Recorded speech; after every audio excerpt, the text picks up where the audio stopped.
Hi, this is Khizra Munir, and welcome to Wowcast, a podcast brought to you by Women of the World Festival, Pakistan, now in its 10th year. For the last decade, we've been celebrating amazing Pakistani women from all across the industries, from entertainment to homemakers to business women to finance. And now we're taking it a step further. We're sitting them down and having conversations. So, this isn't just a podcast, it's a community, and we want you to be a part of it. So, let's get into it. So, how do women gain financial autonomy in a system that wasn't built for them? We don't talk to women about money. We exclude them from these conversations. Very few women have financial independence, financial inclusion. We still need to have that conversation. But our guest today, Raida Latif, is breaking those barriers. From Chief Marketing Officer at the Pakistan Stock Exchange to now Executive Director at Standard Chartered, Raida is bringing a new wave of financial inclusion, conversations about finance. She's bringing strategy, she's bringing a narrative that only a woman could bring to this space. But that's not all we're going to talk about. Raida is charting territories in finance, but she's also charting territories in adventure, in other space where women are often excluded and not expected to be. So before we get into it, and before I say too much, let's get started. Hi, Raida. Welcome to Wowcast. We're so excited to have you. Hello. Thank you. And I'm equally excited to be You're not here. nervous, are you? No, I'm not nervous. Okay, good. So we're just gonna jump right into the questions because I feel like there's so much we want to extract out of you. Wow. Okay, so starting off, you've worked in some of the most male-dominated spaces in finance, but now when you like introduce yourself to people beyond the titles and everything, what do you say? How do you like introduce yourself? I think after spending about 20 odd years in the industry, I don't really need to introduce myself. Yeah, So I would say, I mean, if I walk in and, I say I'm Raida, I think that should be enough. yeah. But other than that, how I see myself, I feel I am a brand builder. I'm a connector between people and capital. I look at it that way. And also helping people find their space in the financial ecosystem, I would say. Okay. So for like a non-finance person, what does that mean? For a non-finance person, I would say it's like elevating them or propelling them into the arena, learning the language of finance. That's where I come in as a mentor, as a helper, as a partner, I would say. Because when you the language of finance is not something you're born with, or it doesn't come naturally to you. Right. It is something you acquire, you learn, and that's imperative, and especially when it comes to women, I would say. Okay. And so before we get further into like the tougher questions, what is one thing about like your daily life, about your personality that people might find interesting or like out of character?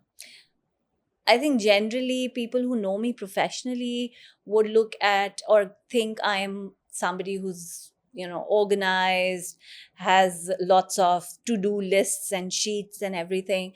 But along with that, I think there's another part where I am more intuitive. I would say I'm more creative, and I apply that creativity to the work. So I try to bring in a balance of being organized and to the point and practical with a bit of a hint of creativity, I would say. A lot of people don't know me. I mean, as a person, I have a different I would say a different outlook, Persona. a different persona. I write poetry, I studied literature. So that bit, professionally, people don't know me. So I think that's something. And so you've worked across continents and in different markets. Um, what are some of your earlier experiences that have sort of shaped the way you show up now? I think the very fact that, as a child also, I was part of the male dominated rooms. I would accompany my father in his get togethers.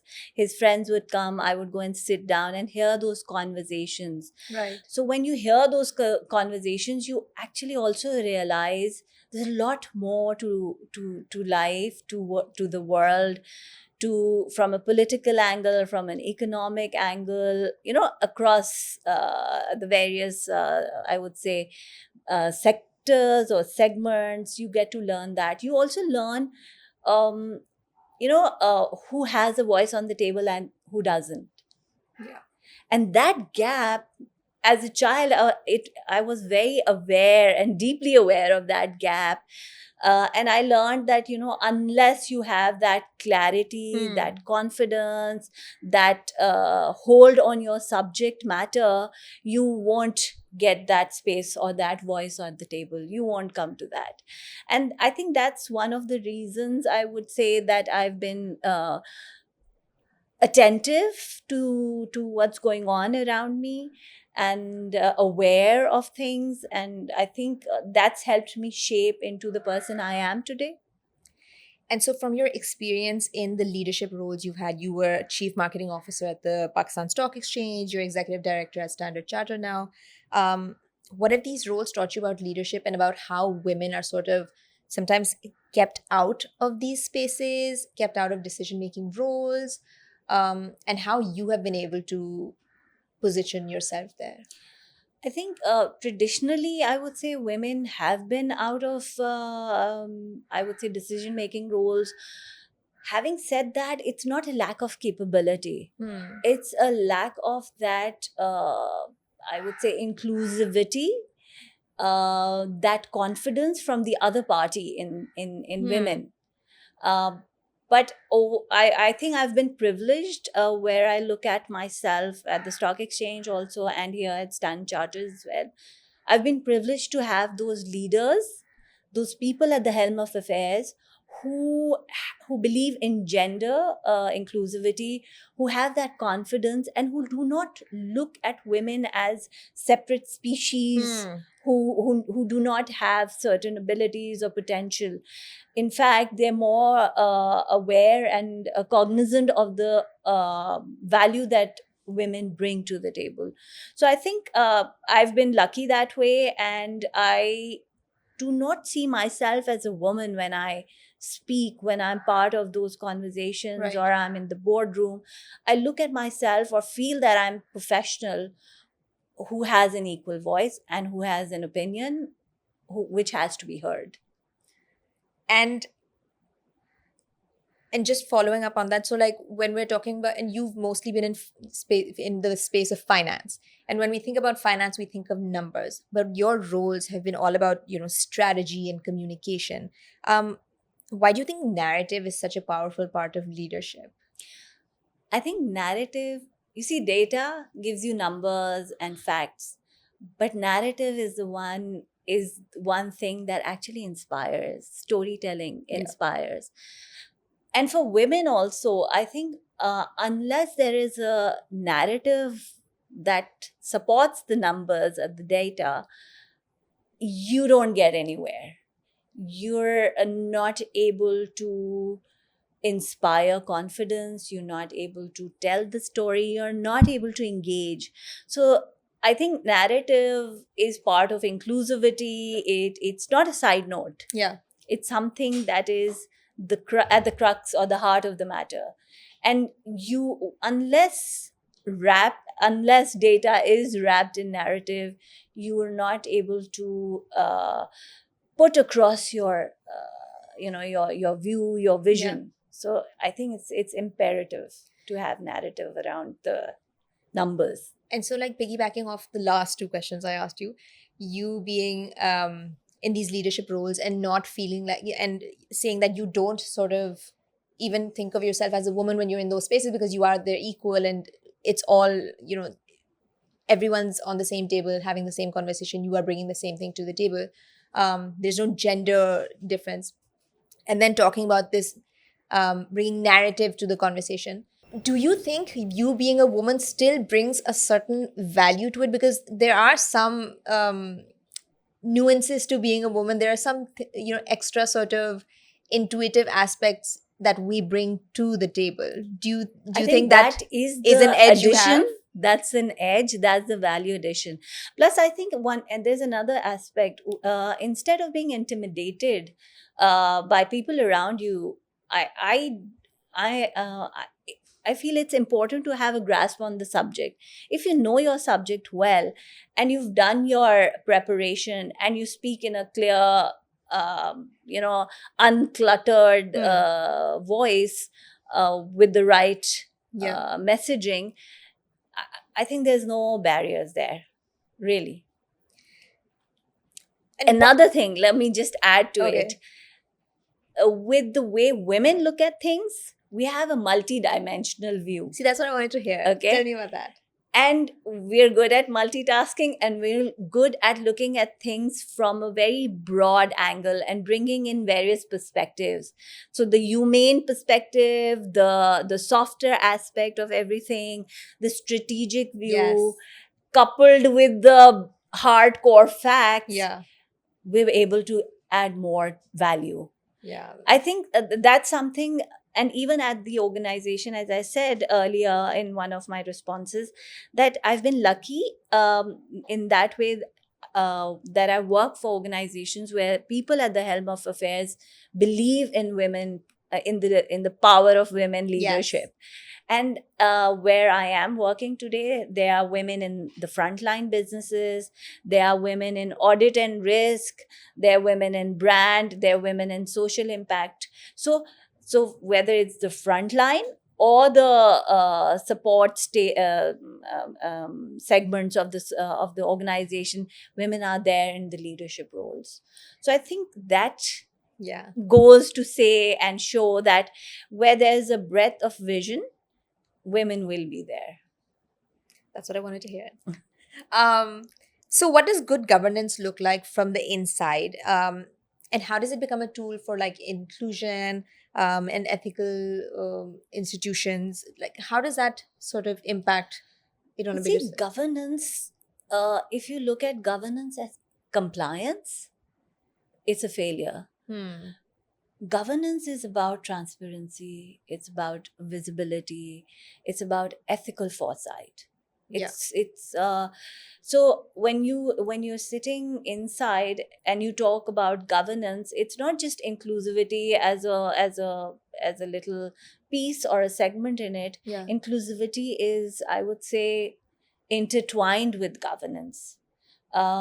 When as an organization, I mean, I've worked at various organizations, and I can actually say globally also, when organizations include, I would say, add inclusivity Hmm. and that lens within the governance ambit, it helps them achieve success. Uh, whether it's global organizations, even locally in Pakistan, if we look around us, there are larger corporates, there are multinationals, where you see, inclusivity is part of their DNA. Yeah. And those organizations have been successful, not just, I would say, successful in financially also, but also in bringing that positive impact in the ecosystem around us. So, and I think there's a lot of work to be done. The conversations are happening, but 80%, 90% of the country are SMEs. Yeah. And that inclusivity will come in once they adopt and adapt governance. Actually, it's not, as I said, it should not be a tick box. Yeah, exactly. And that's what's happening. Although at the regulatory angles, there's a lot of stress and focus on adopting good governance. Unless organizations realize it helps them add to their bottom lines, it helps them achieve their status as contributors to society. No organization exists for social work. Yeah. They want profits at the end of the day. And if adoption of governance and inclusivity adds to their bottom line, it makes a case. And that's one thing where earlier on the stock exchange platform, there was a lot of work that I was doing on the advocacy part. And have you ever received pushback for your approach to your, inclusivity and equity focused leadership in the financial space? Because it's such a sort of traditional minded space. Have you ever received pushback? No. No. I believe it's because I don't go all out aggressively. I build my case with a proper story, a narrative, a reason. Um, so from that angle, it's more collaborative. The shift. You see, if you look at society, also we see that shift is coming.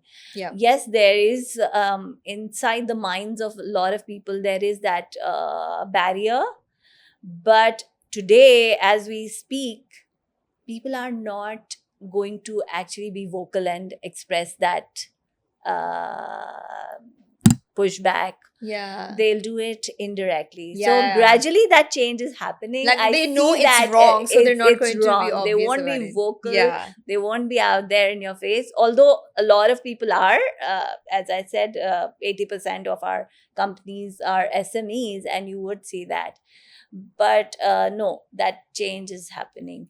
I think it's our cultural thing as well. Yeah. For Pakistan, I would give them a benefit of doubt there. So the male domination is not that women are incompetent. It's at times it also stems from the fact that women are supposed to be respectable. I mean, this is a different angle, okay? Okay. That women should be respected, they should be cared for. So within a corporate setting, also, you do see that sometimes come out. So if there's a woman who's returned out of from her maternity, and there is a travel that is being planned up north somewhere, they'll say, how will she go? It's not that they're questioning their competence or their ability to or the strength to travel at that point. It's the care element which is so ingrained in the male That the woman is setup, that the women is weak. They have to be cared for. They can't get out and go out like that. They shouldn't. Yeah. They should be cared for. They should stay home or look after the child, kind of thing. So I think it's a combination. It's Okay. not I would say it's not um, a conscious effort to keep them out of the race. Okay. Sometimes That's a very interesting take. it's a different I perspective. don't think anyone's ever given me that take, or I don't think people have heard that perspective. But you which have is to be interesting. empathetic as Yeah. well. You see, it's This is also the woman in you giving everyone the benefit of the doubt. no, not really, because I've seen my father get concerned about me. If I'm out after 9 at night, he would say, hey, what's happening? Where are you? When Yeah. will you come home? Because he knows out there it's a dangerous world. Yeah. And his father instinct, parental instinct, it kicks in. Yeah. So it's a natural thing for men to be caring towards the women they live with, Fair. or they're in their ecosystem. Okay. So I would give that little bit of. I think the men you work with are very lucky to have you advocating for them. Okay. So, Raida, you've broken a lot of barriers in the boardroom, but also on the dirt trails and also in this, with cycling. What draws you to these high adrenaline activities and physically demanding hobbies? I think it just brings you back to life. It brings you back to reality. It kind of grounds you more. So yeah, that world, the corporate world, is so different, and then all of a sudden you want to be yourself, near nature, close to it, and part of it. It gives you that freedom, that liberation, I would say, and that's the feel I get. People, when you're out there, you're not Raida Latif who has a certain role or a title. You're just yourself. Yeah. So I think that and I'm an adventurer at heart. I would say I like being outdoors. I like doing things myself. So I guess that just kind of helps me connect with my inner self. But like, just like your career choice, these are also sort of activities and sports that are sort of perceived to be male dominated spaces. Was there ever a point where you had to sort of assert yourself, like, I belong here, I can do this too, like I motorbiking think and for me, the what I can say is that I was just talking a little while earlier. One of our aunts, she has done it. Actually, she paved the way for us, and I got into off-roading through that. okay. It was a family thing when I got married, and my husband and his family goes off-roading, so I just kind of joined the bandwagon Okay. happily. As a child also, I preferred having a 4x4 car, automobile, I would say, rather than a car. And my father wouldn't understand why I like jeeps and trucks, that passion or obsession. Even when my elder brother, would go and buy toys, and he would buy little cars, you remember. So I would buy trucks and jeeps, and he Okay. would say, why don't you want a car? And I'd say, no, I like this better, and when I'll grow up, I'll buy a jeep. So that thing was there, and getting married into the family kind of propelled me directly into that outdoor life. Okay. And now you have two daughters and you take them along with you on these adventures.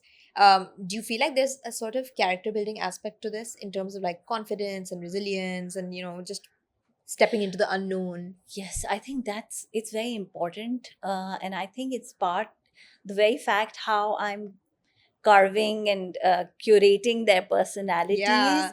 It's it comes naturally for my elder one to be able to set up a tent.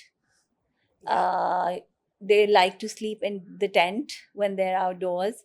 Even if sometimes I want to be indoors, they would want to spend the night out in the tent. Okay, good.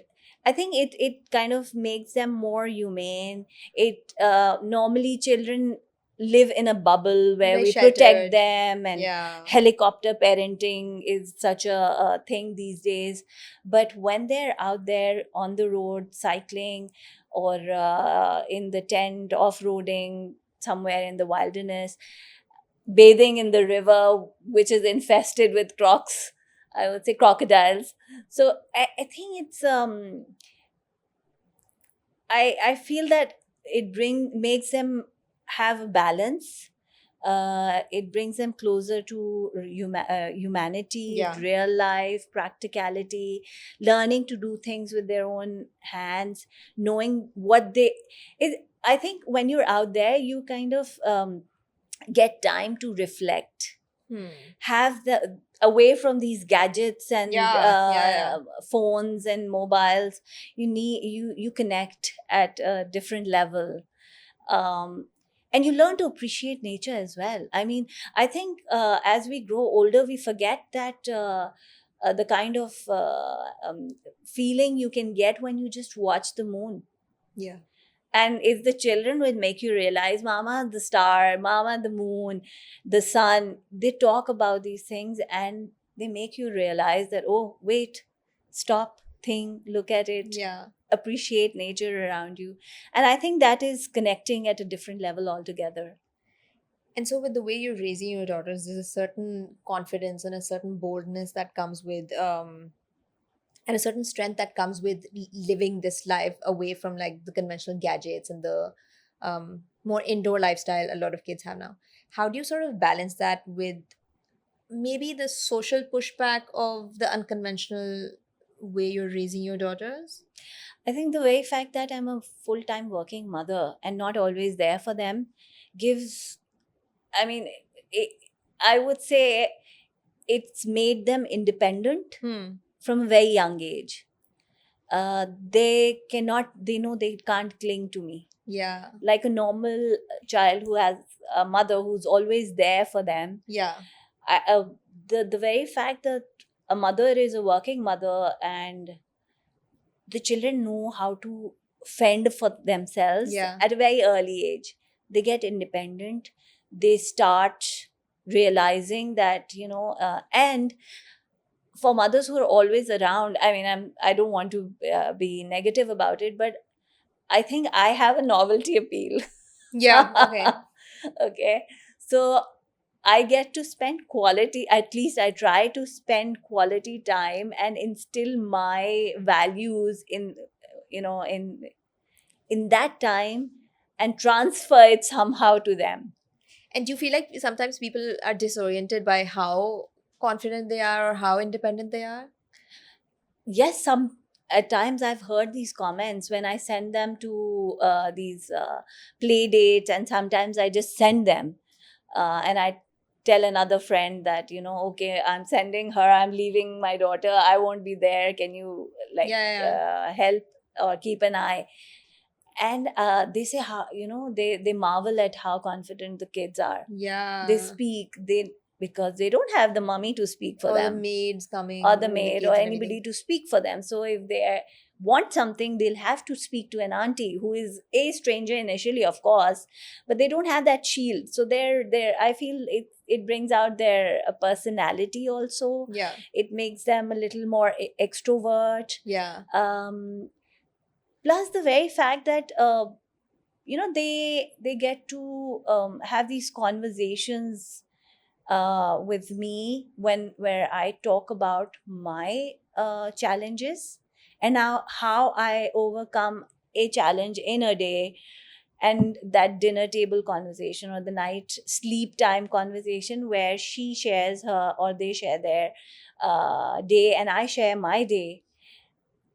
I'm trying to, in that way, instill in them the very fact that you have to work around challenges. How do you do that? How do you think strategically? yes, And that brings them to a level where they don't say, "Can I do that?" They say, "I want to do I want to that do too." that.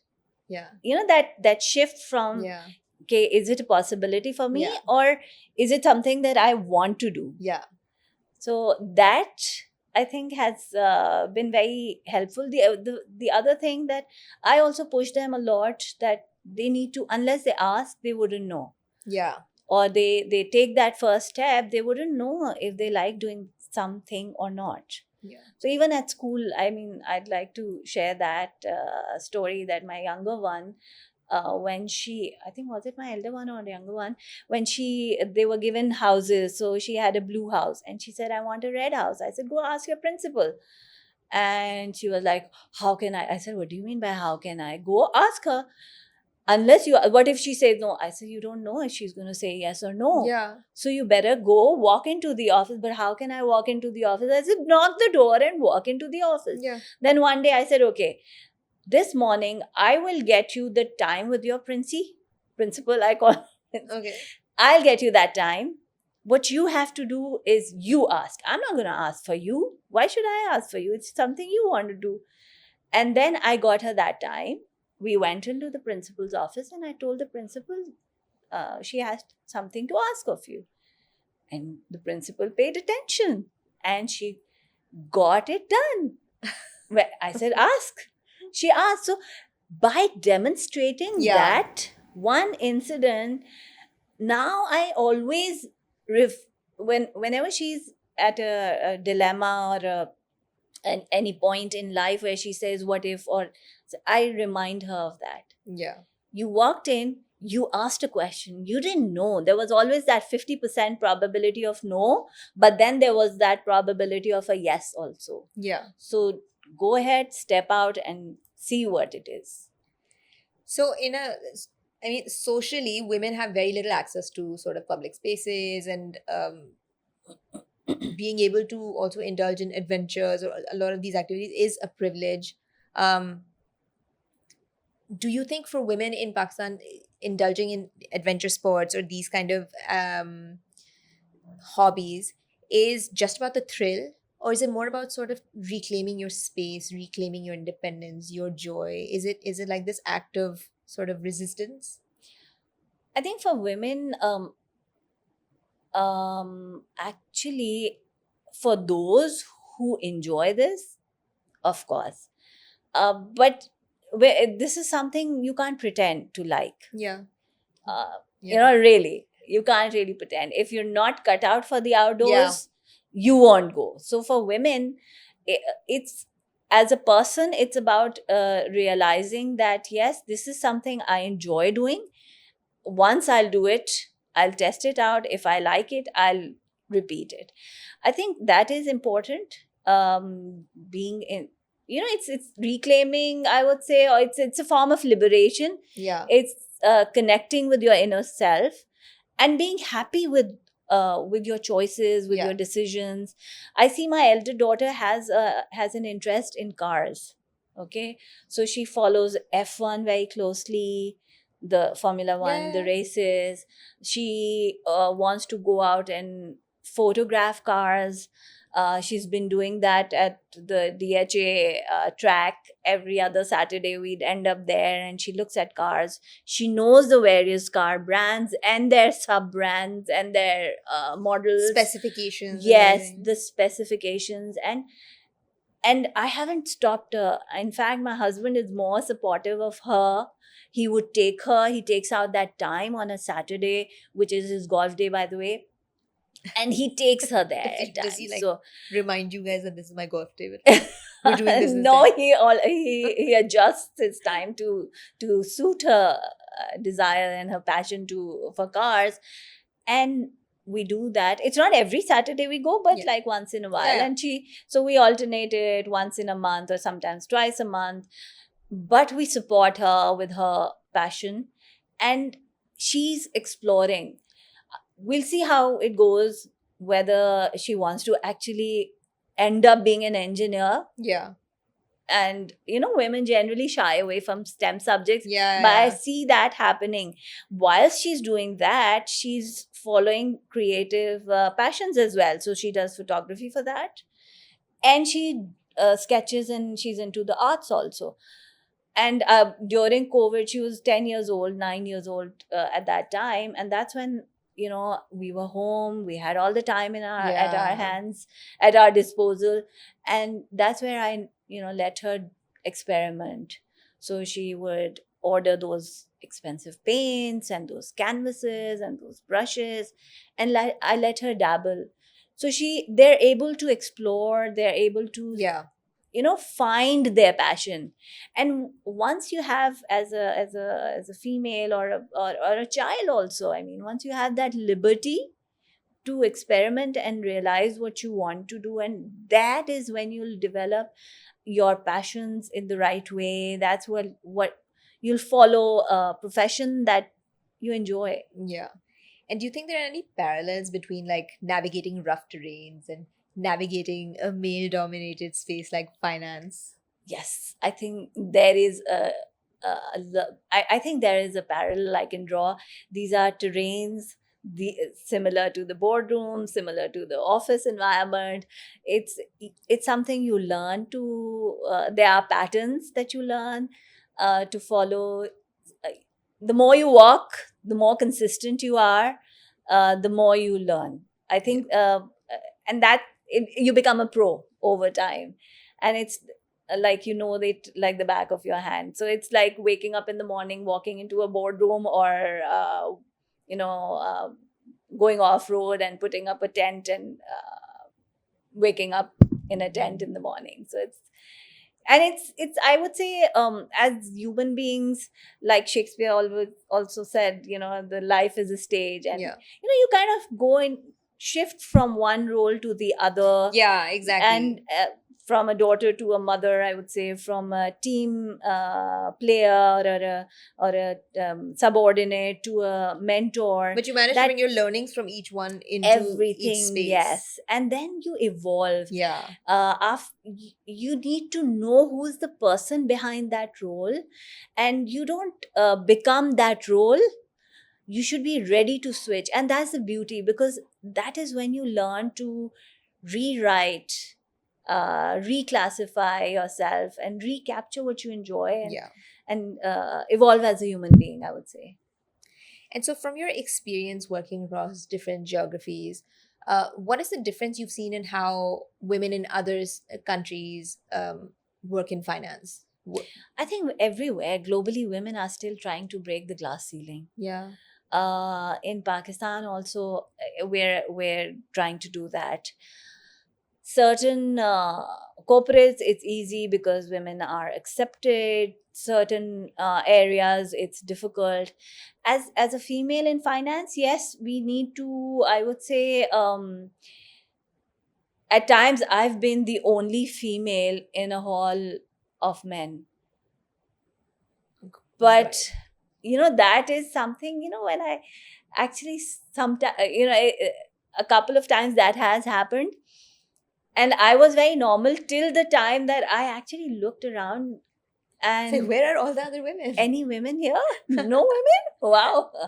So yeah, that has also happened, and I think I would leverage on that to get my voice heard.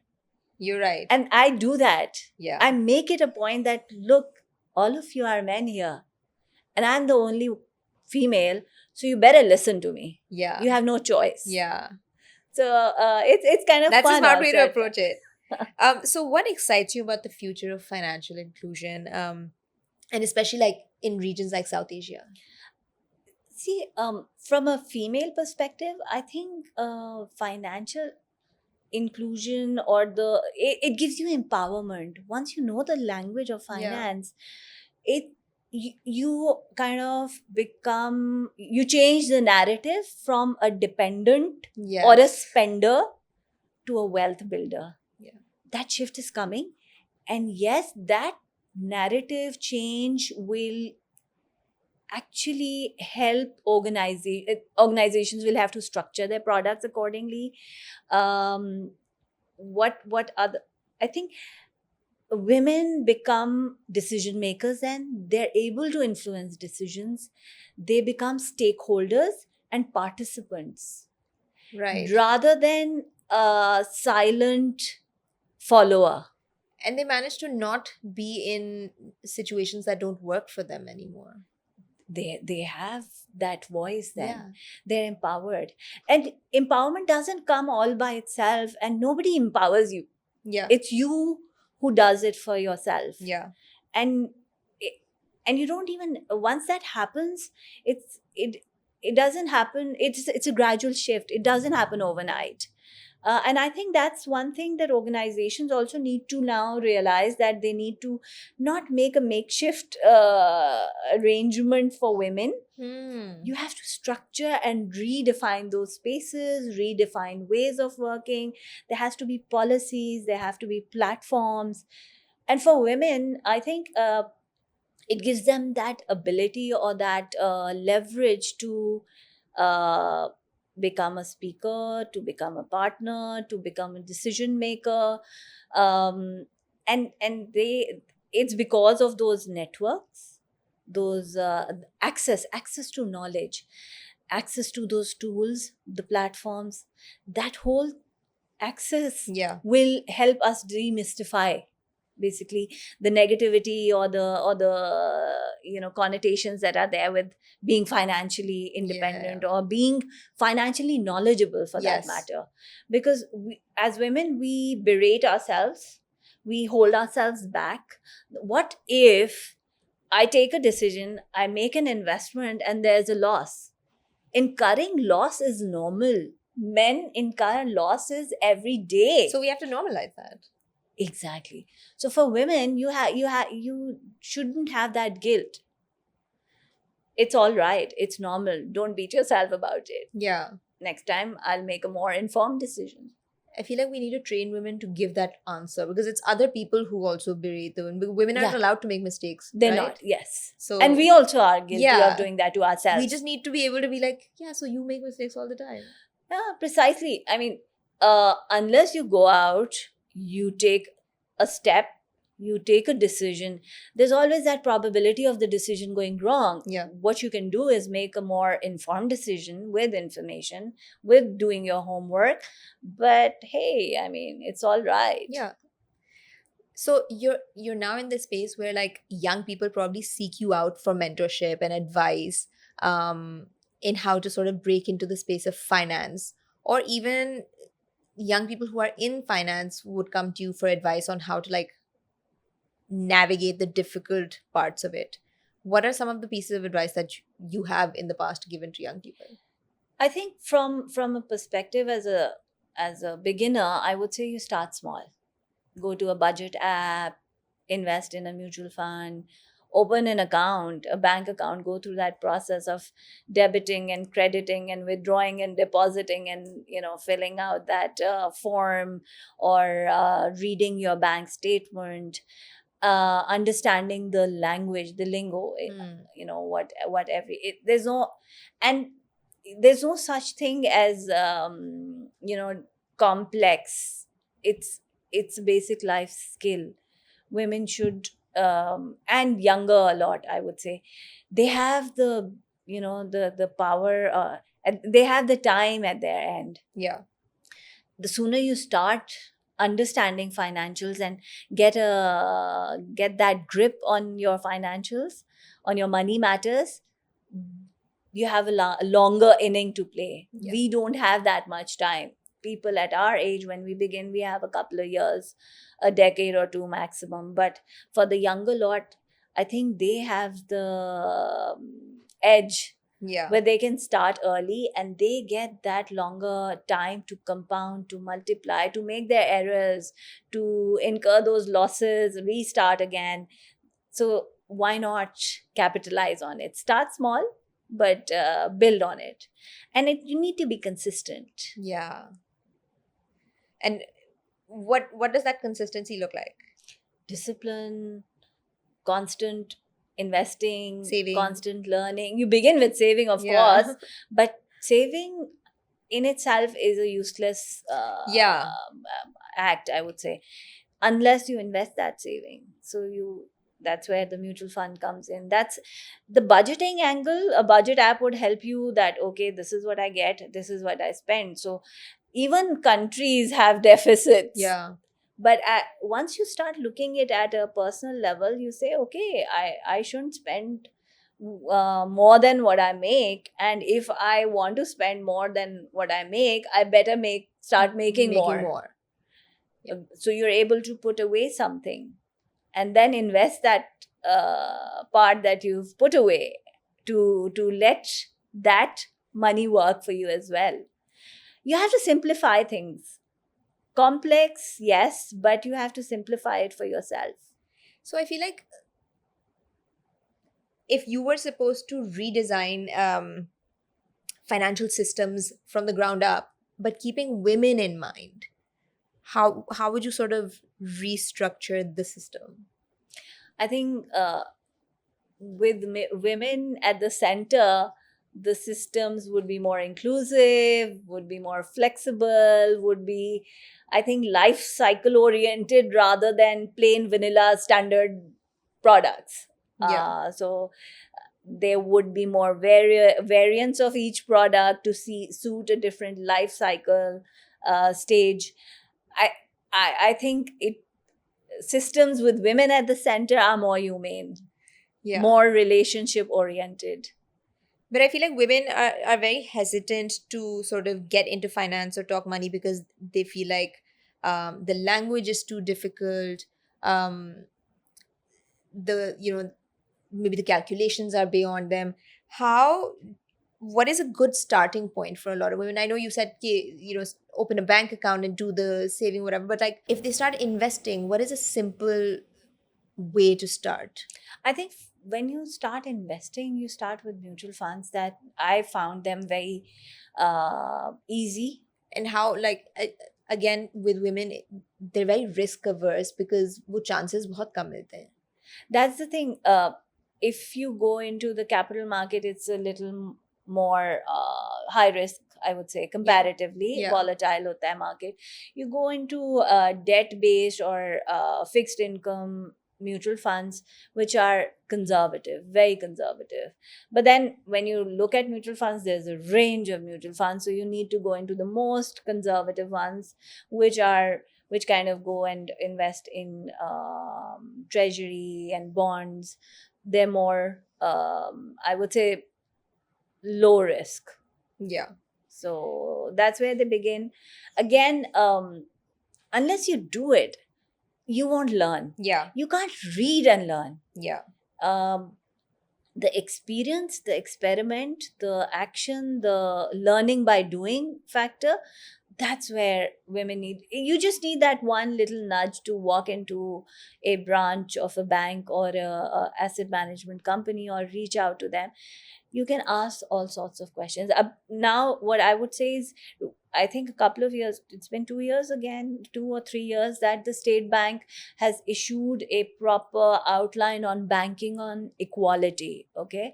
Within those policies and procedures, they have outlined and advised banks to have women, to attend to women. Right, So because now when they're there, they have they don't that hesitate support to ask system. questions So also. when the woman walks in, there are other women to help them, to attend Yes. to them. Similarly, in whether you go to an asset management company, you go to an insurance company, you can, have people who can explain to you these things. And today, I think again, digitization has made things very easy, at your fingertips. You learn, you So do much content on everything. financial Yes. inclusion. So there's no, I would say, nothing that's rocket science anymore. Yeah. It is something you need to just listen to it instead of watching dramas and Netflix movies and the, I mean, okay, that's okay to watch all those series, but along with that, take out time for this, Yeah. for knowledge. No, that makes sense because You spend half an you're hour, 40 investing minutes. in your own sort of growth. Yes. And Why give somebody your money Yeah. to manage? Generally, it has been the norm. Traditionally, I've seen, okay, that's for the men to do. yeah. I've often done that. Oh, that's something my husband can do. I don't want to do that. But no, unless women actually take that initiative, go out and do it themselves, whether at a small level, you don't put too much at risk. You Yeah. experiment, you learn, and then you get that confidence that I've done it once, I can do it at a larger scale the next time, and another step forward. So yeah, that's how you begin. Raida, what does success mean to you now? I mean, it's something that keeps changing in meaning for us as we sort of grow older or evolve or move into different spaces. But what does it mean to you now? Okay, earlier it meant titles and levels, and in a corporate sector and environment.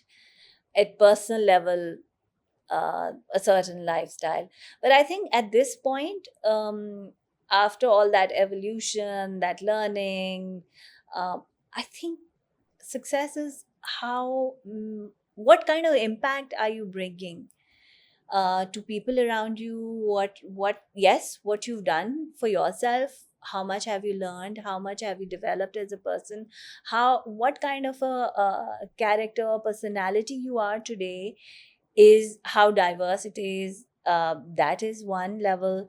Then when you look at the people around you, your children, how they're doing is also another benchmark of success. Last, I think, and the most important, is what kind of impact you can bring to people around you, to the society Yeah. where, and to the community where you are. How many mindsets have I been able to shift or change? A conversation with a colleague on why it is important for him to let his wife work, why it is important for him to let his daughter uh, go abroad to study. Yeah.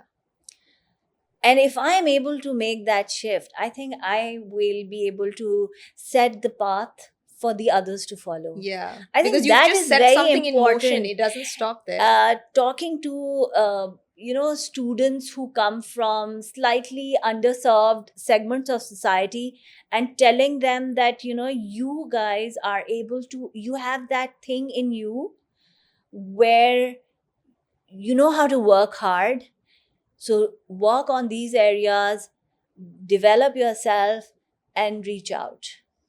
So that is the impact, and I think that would be a success if I'm able to make that impact in other people's lives. So I feel like you also answered my next question, which was, um, what is one message you would give to women to take away with them?